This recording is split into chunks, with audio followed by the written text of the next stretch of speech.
silakan. Itu di atas. Oh, di atas kan ya. Assalamualaikum warahmatullahi wabarakatuh. Bismillah, alhamdulillah, la khawla wa la quwwata illa billah. Allahumma salli ala Sayyidina Muhammad wa ala alihi wa sahbihi ajma'in. Hadirin rahimakumullah, yang ingin saya ambil hari ini sebuah hikmah yang Allah Subhanahu wa taala sebutkan di dalam surat Al-Baqarah ayat ke-26. Allah Subhanahu wa taala berfirman, A'udzu billahi minasyaitonir rajim. Bismillahirrahmanirrahim. Innallaha la yastahyi ay yadriba mathalan ma ba'udatan fama fawqaha. Al-ayat. Shadaqallahul azim. Hadirin rahimakumullah, ini adalah pembahasan tentang istihya. Istihya terambil dari kata haya, artinya adalah malu.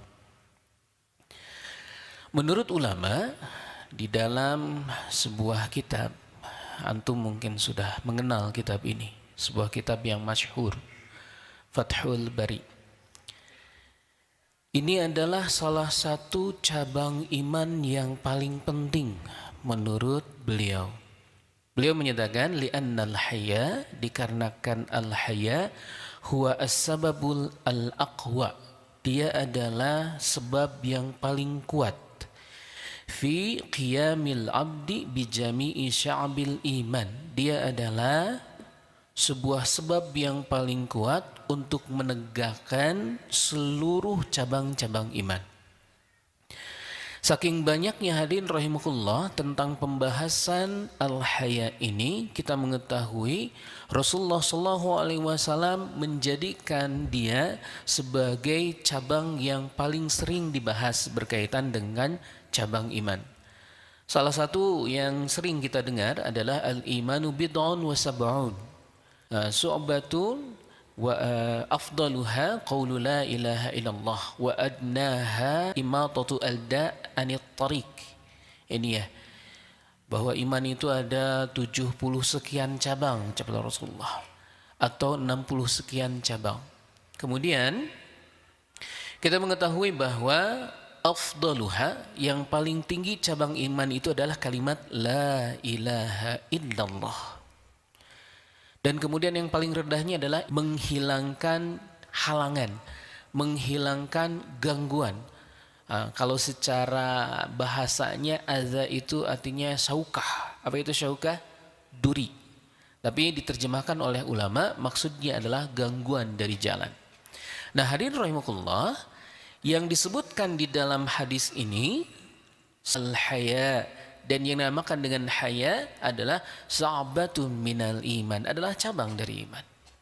Kita mengenal banyak juga kalimat-kalimat yang lainnya yang Allah Subhanahu wa taala sampaikan di dalam surat An-Nisa ayat 108, yang menurut ulama tafsirnya ini berkaitan juga tentang al-haya.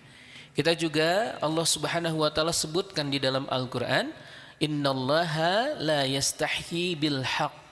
Sesungguhnya Allah tidak malu menyampaikan atau berkaitan tentang al-haq.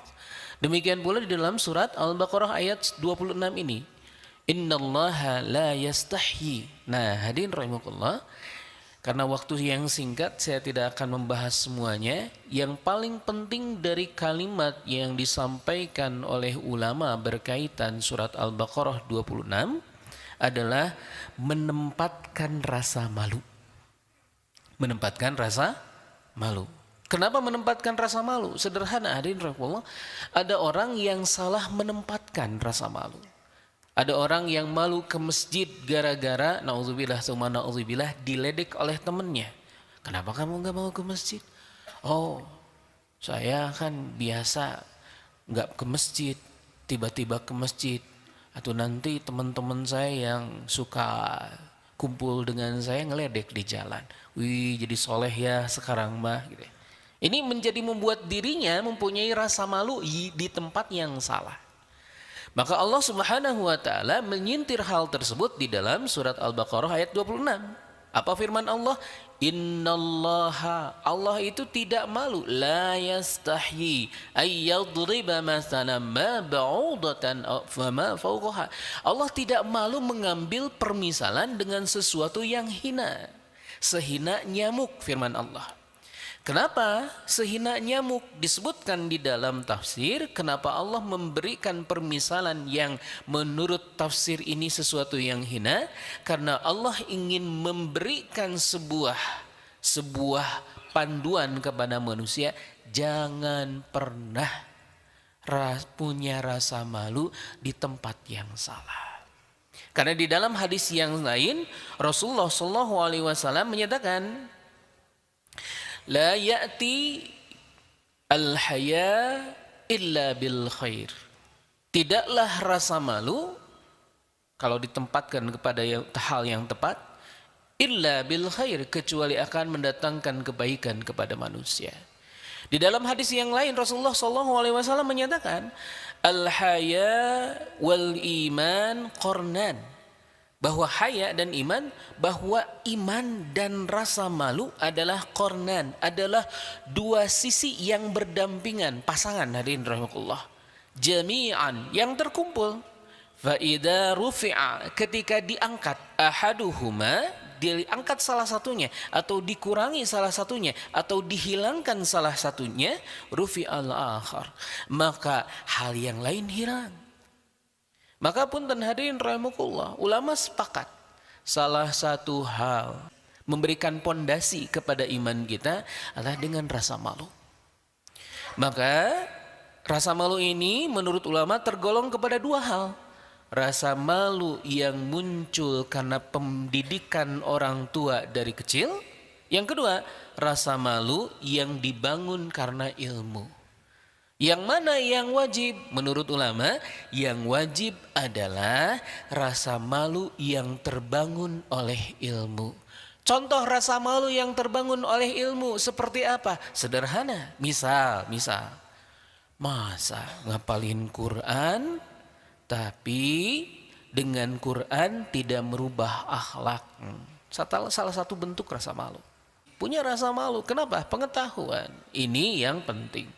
Hadirin rahimakumullah, terakhir saya ingin menyampaikan sebuah kalimat yang disampaikan dari hadis riwayat Bukhari. Ini saya menulis banyak sekali hadis karena waktu, saya hanya menyampaikan ini yang terakhir. Inna mimma adrakan nas, sesungguhnya dari apa-apa yang adrakan nas, yang diketahui oleh manusia, min kalamin nubuwatil ula, dari kalimat-kalimat yang disampaikan dari nubuwatil ula. Maksudnya adalah kalimat yang disampaikan dari nabi ke nabi, dari zaman Nabiullah Adam hingga akhir zaman. Ada sebuah kalimat yang senantiasa diwariskan. Apa yang disebutkan di dalam hadis riwayat Al-Hakim ini? Idza lam tastahyi fasna' ma syi'ta. Ketika engkau tidak punya rasa malu, fasna' ma syi'ta, maka lakukan apa yang engkau mau. Jadi kalau hadirin rahimakumullah sudah tidak punya kekang manusia, itu salah satu diantaranya adalah rasa malu. Orang banyak melakukan sesuatu di luar kendali. Bahkan naudzubillah tsumma naudzubillah, ada orang yang bangga dengan dosa. Betul nggak? Betul tidak hadirin Allah? Nauzubillah tsumma naudzubillah, saya pernah mendengar ada orang yang bangga dengan sogok menyogok. Punten hadirin, hari nyogok dosa enggak? Dosa hadirin. Mana buktinya? Ar-rashi wal murtashi finnar. Dan ulama sepakat, sesuatu yang diancamkan dengan neraka adalah min kabair. Apa itu kabair? Dosa besar. Artinya nyogok dan menyogok, sogok menyogok itu dosa besar. Kenapa? Dimasukkan kepada ancaman neraka Allah. Ar-rashi wal murtashi finnar. Tapi ada orang yang bangga dengan dosa. Maka di sini kita mengetahui betapa luar biasanya al-haya kalau hilang menjadi jalan datangnya keburukan yang luar biasa. Bahkan sampai dosa besar. Masya Allah. Nauzubillah, summa nauzubillah. Begitu hadirin rahimakumullah. Semoga manfaat, semoga menjadi bagian dari diri saya dan kita semua. Karena tidaklah sesuatu yang disampaikan oleh Allah dan Rasulnya kecuali baik. Sampai kemudian ditutup oleh sebuah pembahasan di dalam tafsir ini, betapa pentingnya rasa malu. Sampai luar biasanya rasa malu, hadirin rahimakumullah. Rasa malu ini dijadikan sifatnya Allah. Salah satu sifat Allah al-haya. Salah satu sifat Allah apa? Al-haya. Menunjukkan apa? Sifat haya ini kebaikan. Kenapa? Sampai Allah saja mensifati dirinya dengan sifat haya. Barakallahu li wa lakum. Subhanakallahumma wa bihamdika. Asyhadu an la ilaha illa anta astaghfiruka wa atubu ilaik. Mohon maaf, terima kasih. Assalamualaikum warahmatullahi wabarakatuh.